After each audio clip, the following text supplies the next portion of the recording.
Yeah, sorry for the delay. It is good to go now. Okay, hello everyone. Yeah. So thanks a lot to our hosts, Dora Dōjō. Dora Dōjō is an open source knowledge community focused on up and coming technologies such as encryption, Web3, and also quantum computing.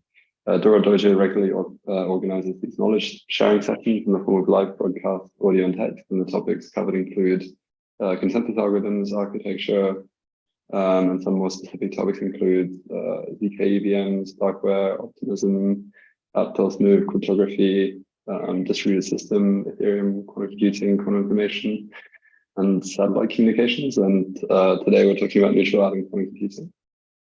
So neutral atom quantum computing has shown a lot of promise recently, and a lot of progress has been made. Using arrays of trapped neutral atoms where an individual atomic state encodes quantum vertex qubits. Several groups have demonstrated the implementation of elementary quantum algorithms, error correcting codes, as well as analog quantum computing, i.e. quantum simulation, where they could simulate some sort of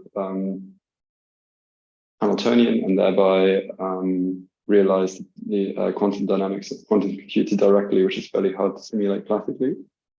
So the way these computers work are that atoms are trapped with optical tweezer arrays, which allows for a very reconfigurable architecture with non-local qubit connectivity, as the atoms can be moved around within these arrays.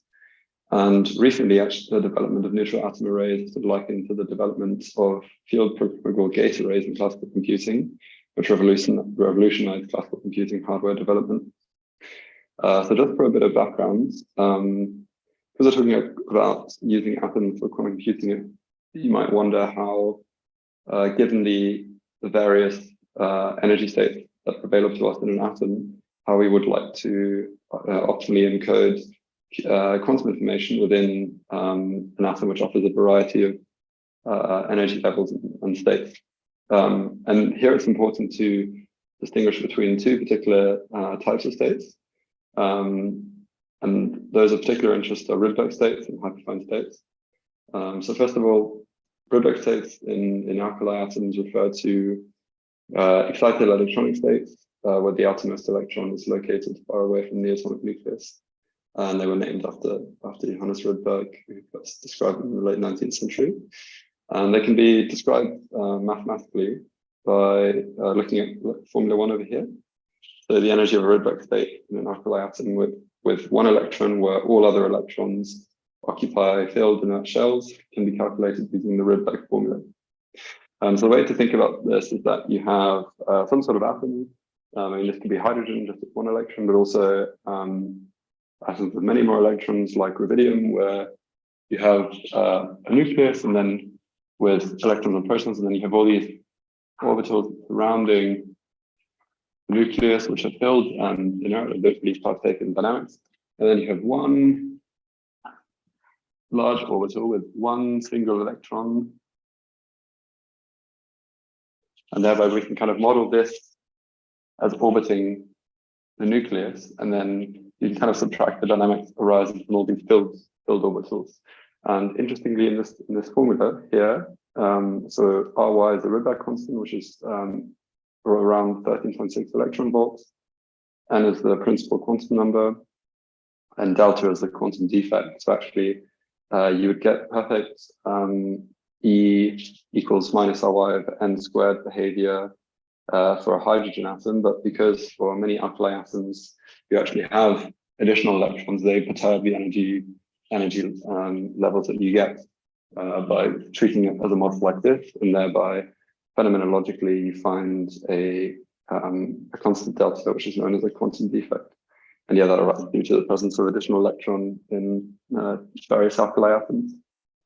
And is the principal quantum number, which determines the size of the orbit. And as n increases, you essentially like pump the electron to higher and higher to orbitals, which are further and further. So this is a very simplistic model of what actually happens, but I think it's a good visual representation. You kind of like increase the size of the orbit further and further, and as you excite the electron more and more, the energy of a Redbook state approaches zero, meaning that the electron is essentially unbound from the atom and behaves like a free atom. Redbook states have a lot of interesting properties. So, they are very far away from the nucleus in space, meaning that they have very long lifetimes and can be easily excited by photon absorption or emission. The way you get from one orbital to the other is by shining a laser onto the electron. The electron absorbs a photon and then is excited to a higher line, to an orbital further from the nucleus. And likewise, it can decay back down by emitting a photon. One property which is problematic for using these to encode quantum information, however, is their really high sensitivity to electric and magnetic fields. And that really makes them unsuitable as qubit states, because these Redbook states are very easily perturbed by electric and magnetic fields in the environment. And in any sort of laboratory environment, it's very hard to perfectly shield your experiment from any stray or time-varying fields. So ultimately, these have interesting properties in the sense that they are almost unbound from the atom and have fairly long lifetimes, but they're not really suitable for a qubit basis. Another type of state which I want to just highlight here, which is particularly relevant and will be important when kind of looking at the architecture for a neutral quantum computer, are hyperfined states. So hyperfined states refer to atomic states that arise due to the interaction between the nuclear spin and the electron orbital momentum. So you can think of the nucleus hosting various neutrons and protons, which have some sort of nuclear spin, and then the electron is orbiting that nucleus, and this gives rise to a particular magnetic dipole interaction, and you can parameterize that with this Hamiltonian, where I is the nuclear spin operator and J is the electron's total angular momentum operator, which J encodes both L and S, where S is the electron spin and L is just the angular momentum. So J is equal to the sum of L and S in one particular model of how you think about electrons. And I here is the nuclear spin operator. And then A is a constant which parameterizes the properties of a particular atom and gives rise to the strength of this interaction. And that depends on the precise electronic configuration. So hyperfine splitting leads to splitting of the atomic energy levels into hyperfine sublevels. And this depends on the exact values of I and J. So if you have, for example, energy levels that is described in the hydrogen-like approximation, then these are further split by perturbations to that Hamiltonian. And when you have these energy levels, you can see here, for example, this is a 5s half in rubidium, and you would expect that just to be one level with a precise kind of energy, precise energy. So this actually arises from a different perturbation, namely fine structure, the relativistic correction to the energy levels. But in this particular level actually splits into two different levels arising from this hyperfine interaction, where for different levels of F, where F is the sum of I and J, so F equals to I plus J. This actually split into two levels, which is split by 6.8 gigahertz. So you have, on the one hand, you have and I'm just going to draw this as if we had no external magnetic fields, so these are completely degenerate. So you have F equals 1 and F equals 2, and then these split into various substates depending on the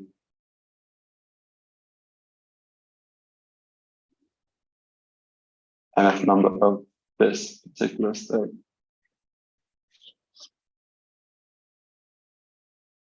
M plus 2. And if you apply an external magnetic field, then these particular substates of the hyperfined states split further because of the interaction of the external field with the substate. So depending on the hyperfined structure, depending on the particular constants of the levels, they determine which way these split. So if you apply an external field, then these will shift such that f equals -1 is actually increases in energy, and these split sort of the other way around.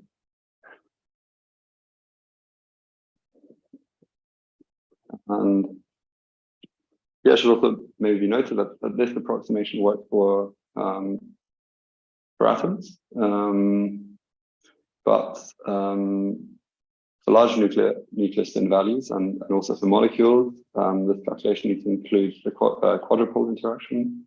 And for molecules, you also need to include the energy associated with the interaction between the moments of different nuclei, as well as between the nuclear magnetic moments.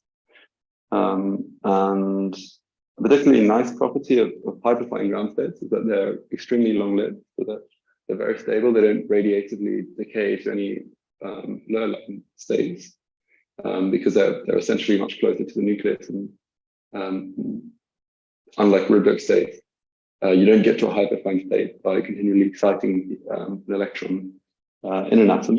And another interesting property that I think I tried to show here, that if you apply an external magnetic field, then you split these substates with different angular momentum in various ways, but the central state with angular momentum equals 0 is a clock state, and it's insensitive to an external magnetic field. And its energy cannot be shifted by applying any sort of magnetic field. And this makes this actually a particularly good choice of qubit, because it's fairly robust to any external field fluctuations. And therefore, in this particular paper, which is sort of one of the papers I'm relying on heavily in this presentation, that is a paper from the Luken group in Harvard called Quantum Processor, based on coherent transport of entangled atom arrays. They pick their qubit bases to be defined by these two states. Sorry, these two states. So this is 0, and this is 1. And the reason is that they are insensitive to magnetic fields and can be long-lived and stable. So if we look into this diagram again, you have these two states defining the qubit basis. And then you have various other states which are used for implementing gate operations and quantum error correction or any elementary quantum algorithms. So the Redbook states are here, the highest in energy. And this is the 5p half, and this is split from this into fine structure. Yeah, and you can see these are split in by 6.0 gigahertz. So you could actually drive direct microwave transitions between the two, although people tend to use optical transmissions via one of the, usually via the D1 and the D2 lines. Yeah, so the next thing to kind of describe how a neutral atom quantum computer works is describing the particular gate set that is used. So what is required for any universal quantum computer is a universal set of quantum gates, which allows for any unitary operation to be implemented. And you can pick your gate set in your universal gate set in various ways, and that kind of depends on what sort of interactions or evolutions you have available to you in your particular hardware architecture. And for example, the rotation operators, the phase shift gate and the C-naughts are commonly used to form a universal gate set. And that depends on the particular architecture. And in this encoding, an arbitrary rotation is performed with a BB1 pulse sequence, which allows for any rotation of an angle phi about axis of an angle theta around axis phi on the Bloch scale, with 4 consecutive laser pulses. So this performs a Raman rotation with respect to the P1 half level. So any qubit state is encoded in this hyperfined basis. And you can drive a Raman process by which, for example, you could transform basis from one, you can, for example, rotate 1 to 1 plus 0, or likewise, you could perform a rotation such that you realize the next gate and 0 is flipped to 1, 1 is flipped to 0. And any arbitrary single qubit gate can be performed by using a Raman pulse with respect to the 5p1/2. And the reason why they're using a BB1 sequence is that if you just use a sort of single pulse Raman sequence, this is very, very vulnerable to experimental imperfections. So if there's later power fluctuations, or there's some kind of weird phase drift, then this would have a very high error. But a BB1 sequence, which has been sort of pioneered and tested in NMR experiments, is really robust in the face of errors. And therefore, that's a really good sequence to use for single qubit gates. Now, obviously, for a universal gate, that you also need a 2-qubit gate. So in this particular paper, the 2-qubit gate used is a controlled set gate using global Redbook pulses on the 1 to R transition. So that is this transition from 1 to R over here, where sort of intermediate state is used for the transition. And this is the Redbook state. And the details of this are found in another paper, which I've linked in the appendix of this document, and this will be available in the Dora Dōjō form, so you can have a closer look if you want to. So to entangle atoms with a 2-qubit controlled phase gate, this relies on a global excitation of the atom within the Redbook blockade regime by using 2 pulses with a phase change theta. And you can think of the evolution of the qubit bases in the following way, where these phases are not necessarily the same, and given the particular laser sequence, you can actually like tune the phase that is required by each basis state. But the basic evolution you would want is that if a controlled qubit is in state 1, then you require a phase shift, and otherwise nothing happens to your target qubit. And the desired CZ unitary forms this particular mapping. You can see here that the 0, 0 state is not coupled by the laser field, it doesn't evolve. And then the dynamics of 0, 1 and 1, 0 are given by the coupling of the atom on the 1 to R transition. And thereby they acquire the phase shift phi. And this forms a 2-level system with a particular Rabi frequency and also some detuning, which is indicated vaguely in this diagram. And the 1-1 state evolves within the Redbook blockade regime as a 2-level system due to the coupling from 1-1 to the superposition of 1R plus R1. And the Rabi frequency here is also enhanced.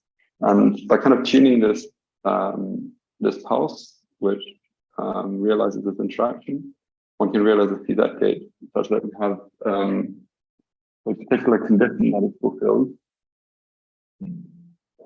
So if the phase is acquired by the various basis states to fulfill this condition.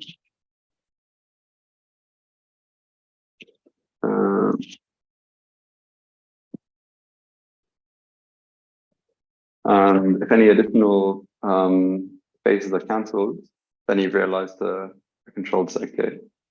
And this is exactly what's required for universal quantum computing. Even though traditionally people use a C0 gate, this is much harder to do this particular architecture. And by using single qubit rotations and a CZ gate, you could also realize a C0 gate. So it doesn't really matter what sort of gate set is used, as long as one can construct any desired unitary operation. Now we're going to have a quick look at the sort of experimental architecture of a neutral island quantum computer and have a very brief look at how this would scale. So I've explained in sort of a little bit of detail how qubits are encoded in the atomic energy state, but I haven't actually told you how these atoms are held and addressed in the experiment. So usually it's very hard to isolate single atoms in a way that you can address them individually. And in the last sort of 10 years, people have made a lot of progress in realizing optical tweezers, which is basically kind of an array of traps where you can place a single atom in each trap, and then each atom can be addressed individually with a laser, and you can control the evolution of the electron in various energy states. And that's really what's allowed a lot of progress to be made. There was a lot of research R&D that went into the development of the hardware. And here you can see that the way this works is that you need a spatial light modulator and an acousto-optic deflector to create an array of trapped atoms that's shown here. So the first thing that happens is that atoms are cooled with lasers and are then loaded randomly into an optical lattice. This optical lattice is created by sending a really high power laser beam through a spatial light modulator. The spatial light modulator can modify the phase of the beam and correspondingly create an arbitrary intensity pattern in space. And by modulating the phase of the incoming light, you can create this 2D trap pattern. And the atoms tend to accumulate in the regions where the light is the most intense, and that is because of the stark shift. So the atoms see a particular, given a particular intensity of light, that affects perturbs the energy levels due to the stark shift of the atom, and leads to kind of a localization and position of the atom. And the atoms tend to accumulate in regions where the laser intensity is high, and that forms this kind of periodic array of trapped atoms. And the problem is that the loading is random. So when you initially form a many optical trap and you're trying to load your atoms into this array of optical tweezers, you won't get a uniform array or a defect-free array, as some people would call it, because they're randomly loaded into there. And sometimes you have two atoms being loaded to a trap and then they kick each other out. So you have to somehow rearrange this randomly loaded pattern into a uniformly loaded pattern. And for that, people have used acousto-optic deflectors, which can basically steer the position of a particular incident laser beam and thereby start moving atoms around so you get this defect-free square. And with respect to scaling, a really important desideratum is that you want to increase the number of atoms in your quantum computer and increase the number of qubits without increasing the error rates of your 1 and 2 qubit gates. And thereby there's a lot of considerations that go into building larger atom arrays. And there are a few sort of important considerations that people have thought of.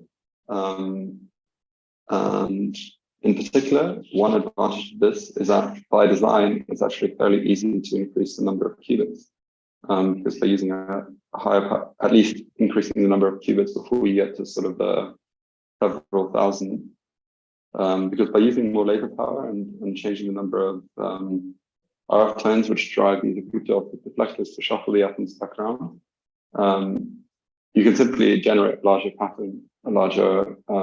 optical tweezer array, and thereby increase the number of atoms you trap.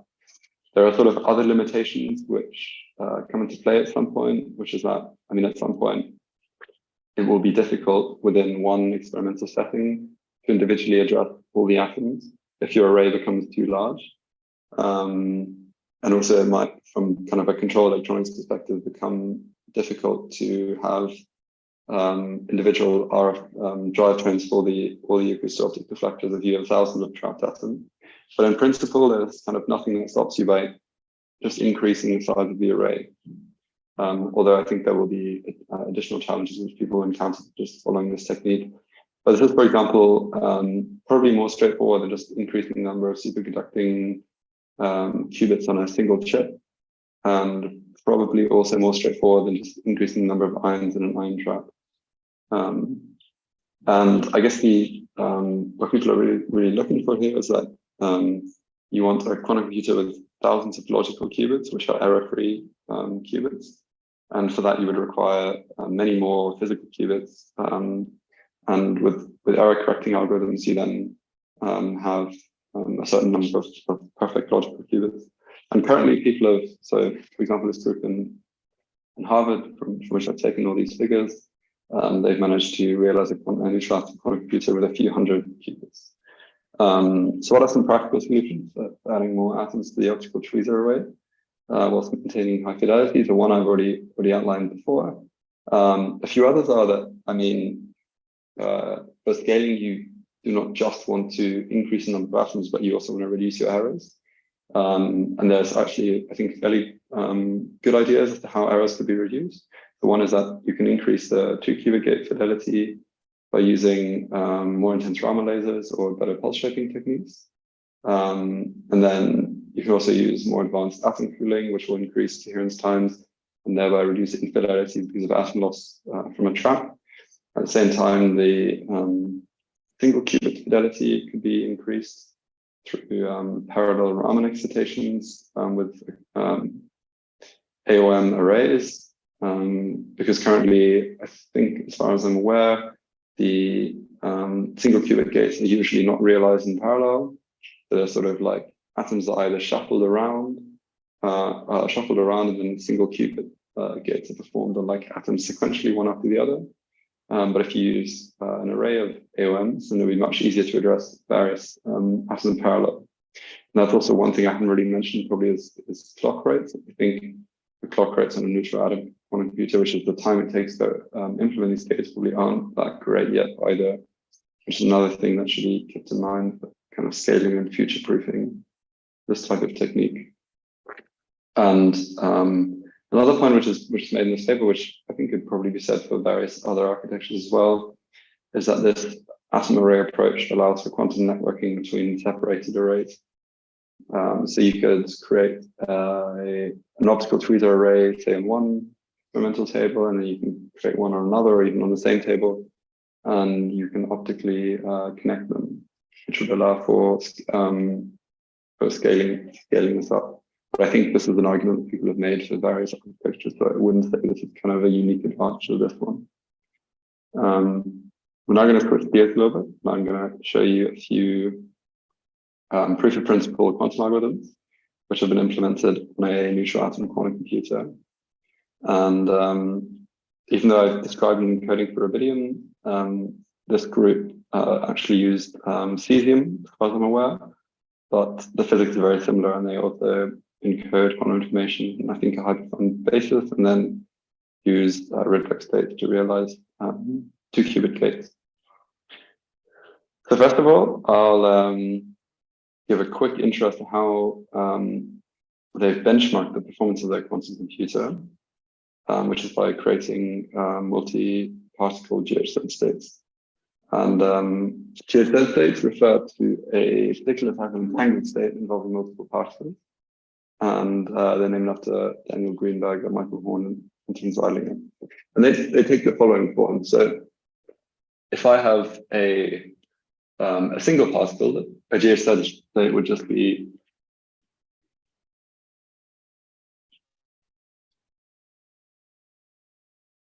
this, which is just an equally weighted superposition of my 2-qubit basis states. But then as I increase the number of particles, so this is the 1-particle GH state, which isn't very useful. But then as I increase the number of particles, which is the number of atoms in this state, so I could call this particle 1. I use this notation first just to kind of maybe clarify what is meant. So here you have an equally weighted superposition of the first and the second particle being the zero state, or the first and the second particle being the one state. So if I perform a measurement on this, if I perform measurement on this, my measurement statistics are such that if I observe the first particle in the zero state, then I know that my second particle will also be in zero state. And likewise, I have an equal probability of measuring the first particle in the one state, and I'll be certain that the second particle will also be measured in the one state. And you can scale this up to n numbers of particles. So I could theoretically write down a GHZ state with n particles, and that's exactly what I've written here in equation 4, where I've also included, and I've omitted the subscripts for the number of particles. And this essentially just means the same. Notation-wise, this means this is the first particle, and this is the second particle, and so on.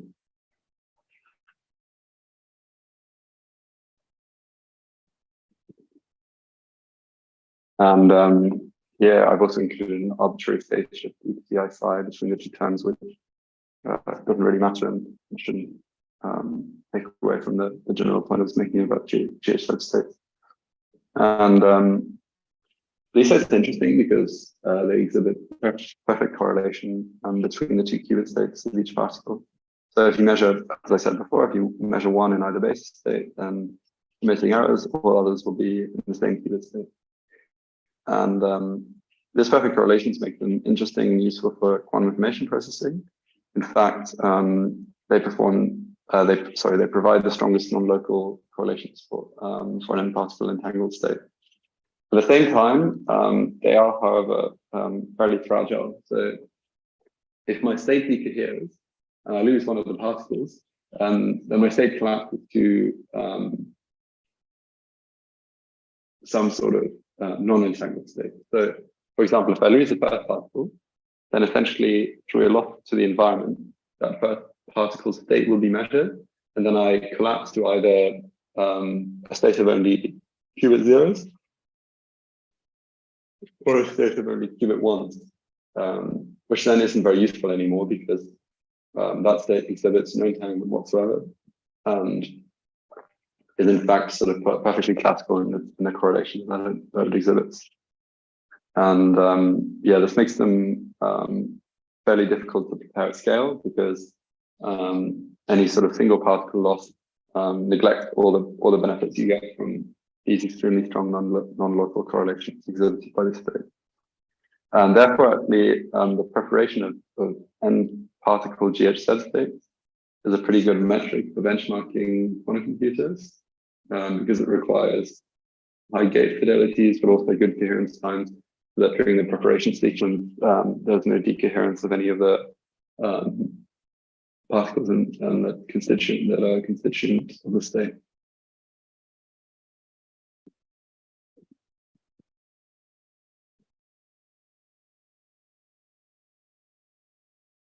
So the authors of one prepare a GHZ state. So one is another kind of paper I'm relying heavily on, which is a nature paper from 2022 called Multi-Qubit Entanglement Algorithms in a Neutral Atom Quantum Computer. And as I said before, the authors here use cesium instead of rubidium, but very similar kind of principles apply, and the qubit basis stick in a similar way. And one important thing is that it's not trivial to measure the efficiency with which you prepare these GHZ states.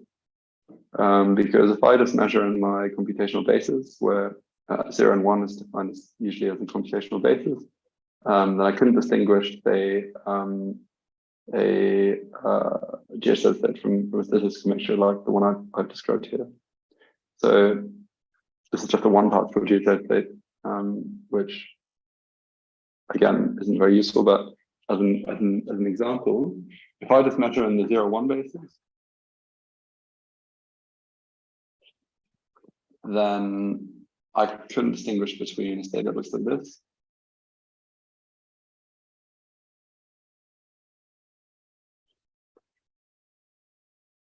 and a state that looks like this.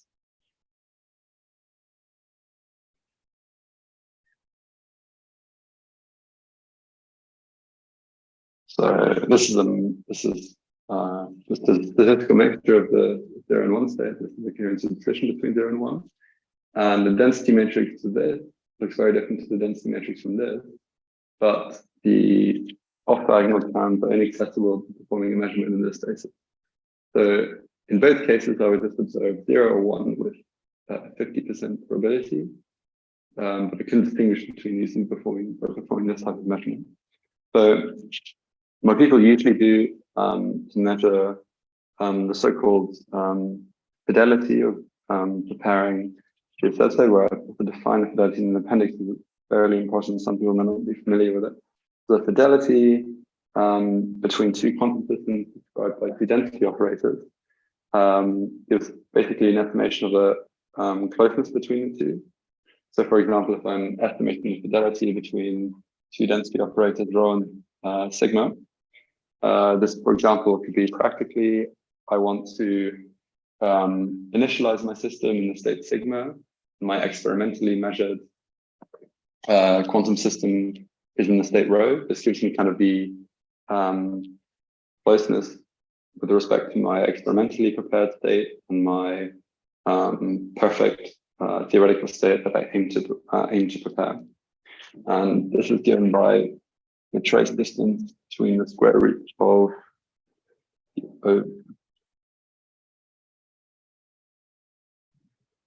the right way around, yeah. And yeah, so this is relevant for the case of the DHL state when we are experimentally preparing some sort of state. And what the authors do is that they, for looking at the fidelity, first of all, you can write down an expression which greatly simplifies the fidelity, because this is sort of not necessarily a trivial calculation, as you're taking the square root of a matrix and multiplying it by another matrix and then taking the trace over all those calculations. So in favor of time, I'm not going to go through the calculation here. But you can write down the fidelity as being given by the fidelity of my, or an n particle DHZ state, which I'm preparing in the lab, here preparing with a short-term quantum computer. The fidelity is given by 1/2. So this is for an n particle DHZ state. It's given by the probability of measuring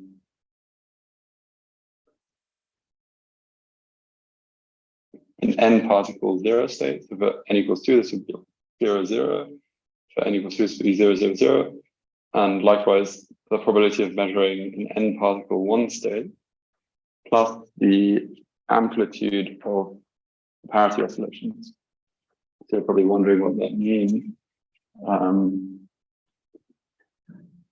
When you prepare so we can just have a look at the results straight away. So one thing that is particularly instructive is that instead of individually computing off-diagonal density matrix elements, which isn't that trivial, one thing one could look at is measuring the parity. So parity is defined as, can be defined more technically, but I think this is much easier to understand, where the parity P is defined as P even minus P odd, where P even or P odd describes the probability of measuring an even or odd number of particles in a particular qubit basis state. So for example, an even state would be a state like this, and an odd state would be a state like this. And then likewise, as it scales up, you could have 4 numbers of qubits in the same state, and here, for example, 3 particles in the same qubit state. And but experimentally, the authors here use this particular unitary, where they evolve the system in accordance to some parameterized Pauli operator, which is this particular one, where they basically sweep through an angle phi and then implement Z and Y operators on a particular particle. So the Z is just a simple bit flip, and then the Y is a bit flip with an additional phase. And sweeping the phase phi leads to these characteristic parity oscillations. So the parity oscillations are described here, and you can see that they increase in frequency as the number of particles increases, and that is because of the way this is defined. So if you have kind of more numbers of particles, the parity exhibits higher frequency oscillations because there are more kind of combinatorial combinations that you start sweeping through. If you only have 2 particles, you can only measure 2 qubits in 0 and 0 qubits in 2, or 1 qubit in 0, 1 qubit in 1, or 2 qubits in 1 and 0 qubits in 0. But there are more combinatorial possibilities as you start increasing the number of particles. And it is the amplitude of these oscillations which give you some sort of indication of the fidelity with respect to which you prepare your qubit states. And that's because as you start sweeping the angle phi, you start rotating your basis in a way that you start looking at the off-diagonal terms of the density matrix of your GH state. So suddenly you're not just like measuring zeros and ones, which you also could if you just prepared this to make sure, but you're actually looking at the coherences between the different terms in this superposition. And yeah, I think one thing that maybe should be noticed in this paper, which tripped me up a little bit, is that I think they prepared GH state with a phase of phi equals pi, but I didn't say this explicitly anywhere, but I think that is what gives you these characteristic oscillations, which here, for example, start at -1. And yeah, I mean, looking at the, you can probably, it's probably easiest if you want to look at this in more detail, if you retrace the calculation yourself. But I merely want to kind of present the results here because they're very interesting. So you can see that the amplitude of the oscillations kind of continually decreases as the number of particles increases, which shows that the fidelity decreases, which also is shown here. So when the number of particles increases to 6, then you just barely exceed a fidelity of a half, and that is kind of the threshold for showing that anything exhibits quantum correlation. Because you can also, by just comparing physical nature, you get actually a fidelity of a half.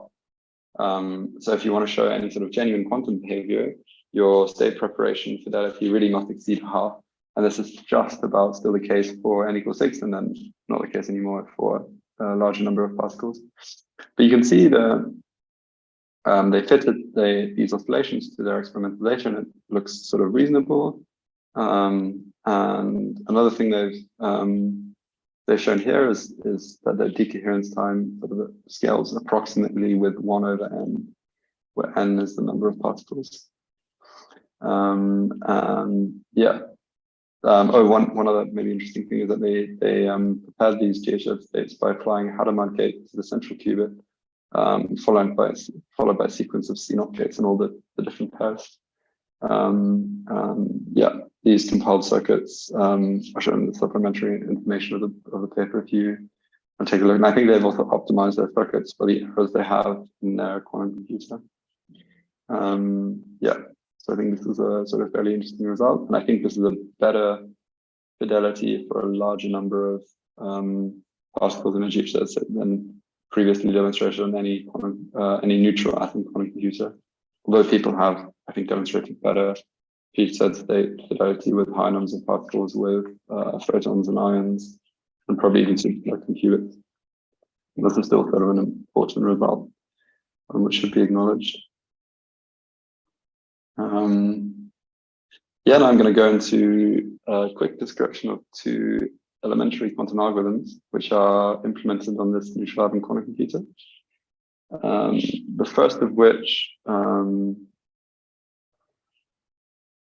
maybe one other thing I forgot to mention here is that the coherence time for these states obviously also decreases as the number increases. And I think the authors noted that this is mainly because the limitations arise because of magnetic field noise, intensity fluctuations of the tracking lights, and also atomic motion. And then they have some concrete ideas as to how they can improve this in the future by, on the one hand, using deeper traps, but then also by using dynamical decoupling sequences, which sort of cancels the dephasing of the state in time. And it's a technique that's also been pioneered and worked in NMR quantum computing a few years back. So QPE is an algorithm that's very fundamental in quantum computing, but it allows us to estimate a phase of a quantum state when acting upon by a unitary. So if you have any sort of unitary U and you apply it to a quantum state phi, then you require some sort of phase E phi. And it is the QPE algorithm which allows you to precisely estimate this phase phi. And the reason why this is important is that you can use this algorithm for factoring large numbers more efficiently, and also it's useful for quantum simulation. So I think if you're looking at problems in quantum chemistry and you're looking to simulate Hamiltonians, this is also particularly useful. And the reason why it's useful is that it exploits the fact that there is an exponential speed up with respect to the quantum Fourier transform over the classical one. And yeah, the quantum phase estimation algorithm operates in 2 registers. So in the setup of the algorithm, which is again shown in one of the figures here, you have 2 registers. You have your measurement register. So these are a bunch of ancilla qubits which are just used operationally in the algorithm. And then you also have your target qubit phi with a particular unitary which acts on it. And then the way the algorithm is set up, if you look at it sequentially, so you prepare the target state and the eigenstate phi of the unitary operator. And then you apply a single qubit rotation to each qubit in the measurement register. I think in other versions, people also apply a Hadamard, but it doesn't really matter. All that you need is that you need to prepare this into a superposition of the qubit basis state, because it's initially initialized in 0.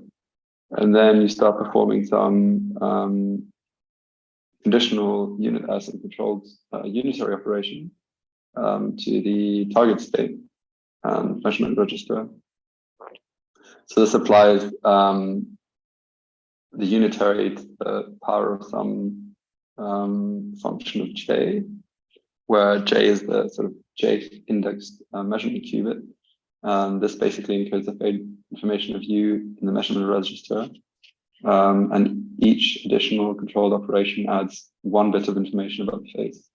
So you can also increase the accuracy of the algorithm by just adding more ancillas, which is a technique that perhaps useful if you have really low errors. But given kind of the constraints imposed by imperfect gate sequences, I think if you added more ancilla qubits, I'm sure the authors have tried this, I'm not sure. If you just added more ancilla qubits, I don't think your results would be any better. So here they only have 3 ancilla qubits, and then they encode the phase information into this unitary by performing these controlled operations. And then the next part of the algorithm is performing inverse quantum Fourier transform. This then extracts the phase information encoded in the measurement register and maps it onto a binary representation.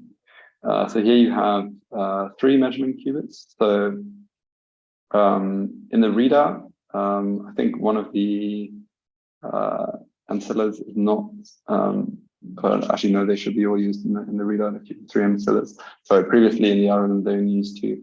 But basically, once you read out the state of all the ancillas, you basically get some sort of indication as to what your actual phase is. So you have various, so you have 8 distinct measurement possibilities, and you would repeat this algorithm several times and then kind of retrace with the measurement statistics, you would kind of reconstruct the probability of measuring each of these states. You could measure a 0, 0, 0, each measurement qubit in the 0 state, or you can measure a 1, 1, 1, and so on. And you can kind of convert your bit information into a particular phase. And yeah, so this is by using classical post-processing, you can measure you can convert the measured binary string into phase value between 0 and 2 pi, which represents the phase of the eigenstate. And the authors show here that with some sort of, so the they try out 4 unitaries here with the 2 qubits ancilla, with 2 qubits as ancillas. They try, I think, the identity, they try z to the power half, z, and z to the power 3 half. The reason why they do that is because they map precisely onto one measurement outcome. So the measured outcome for an identity should be 0, 0. The measured outcome for a z to the power of half should be 0, 1. And then for a z gate, it should be 1, 0. And for a z to the power 3 half, it should be 1, 1. And I think they show here that they have sort of measured probabilities of at least 64% in all of these cases. So they can, with a 64% probability, detect the right bit string which corresponds to the correct phase. I think they repeated this about a few hundred, I think 1,000 times or a few hundred times. I think that's a pretty promising result, even though obviously it's not perfect. And then they also repeat this for a different type of calculation used to the quantum phase information. So they also try and estimate the molecular energy of hydrogen molecule. And because you can write down a unitary for the Hamiltonian of this particular hydrogen molecule, you would acquire a phase as you evolve this in time, where the phase corresponds precisely to the energy and also the energy at that particular point in time. And therefore, a measurement of the phase at a particular time would give you a precise estimate of the energy, which is useful insofar as the classical calculation of molecular energy scales exponentially in the number of orbitals, whereas the quantum calculation allows for polynomial time molecular orbital energy estimates. And you have to make a variety of approximations about the symmetries and the Hamiltonian describing the molecular structure. But sort of preliminary results are shown here, where again, I think the efficiency isn't great for a variety of reasons the authors outline in the paper. But it is a useful proof of principle demonstration. Yeah, so I think this is sort of a useful proof of principle where again here, so this is measured 700 times here. They use quantum phase estimation to estimate the energy of a particular molecular orbital. And that is because basically a Hamiltonian evolution will lead to the acquisition of a phase. So one last thing before we finish is the max-cut algorithm. So quantum approximate optimization algorithms are hybrid classical quantum optimization algorithms. They aim to find approximate solutions to these particular types of combinatorial problems. And they use both classical optimization and quantum circuits to tackle such problems. So I think the way to think about it is that these are good for problems where you can formulate some sort of Hamiltonian, and some state is prepared in terms of a unitary evolution representing a cost function with particular Hamiltonian HC. And then you also have some other state mixing Hamiltonian UM. And then both of these Hamiltonians have parameters which you can optimize classically. And the repeated application of these two Hamiltonians can be seen as the adiabatic evolution of your probably chosen initial state into the ground state of your Hamiltonian parameterizing the cost function. Yet, because you can optimize the parameters describing these two Hamiltonians, you keep applying to your state, you can converge much faster if you just kind of randomly let the system evolve. And you then, because the cost Hamiltonian is usually diagonal in the computational basis, a measurement yields a particular bit string, which is sort of the solution to your combinatorial problem. And usually you have to apply sort of a large number of circuit layers where you always keep tuning the parameters, gamma and beta here. And this will ultimately lead to sort of an adiabatic evolution into the ground state of your Hamiltonian, which encodes the cost function. And one particular problem which they approached here was the maxed out problem. It's a really famous combinatorial problem that involves partitioning the vertices of an undirected graph into two complementary sets, but the number of edges between the two sets is maximized. The idea is to find a cut in the graph that separates its vertices into subsets, maximizing the number of edges crossing the cut. So I mean, the graph they looked at for the quantum algorithm was extremely simple. So they have a graph like this. We have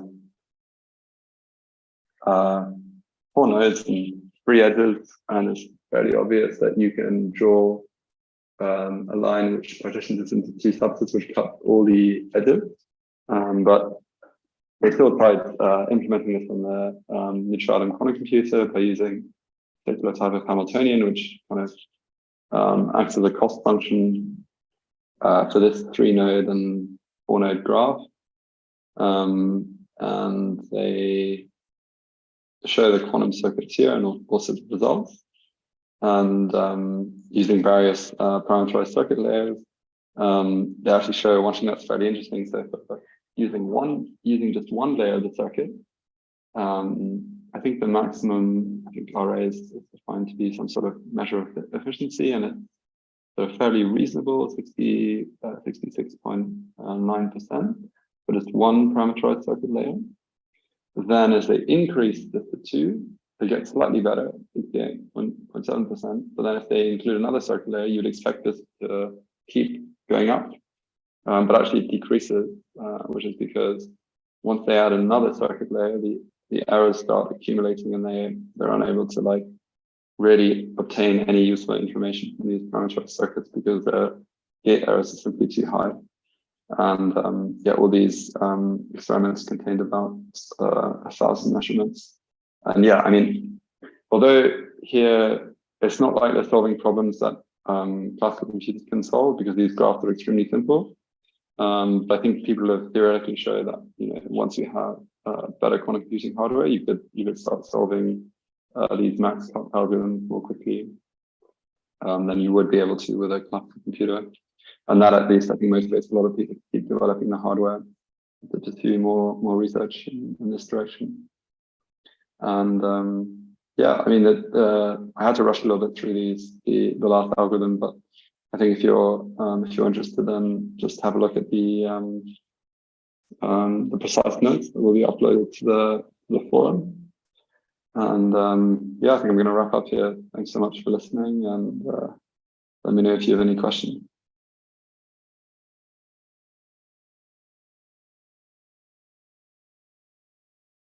Oh, I should also flag there's a lot of other bounties available if you go to dorahacks.io/DAO bounty. Thanks so much for listening.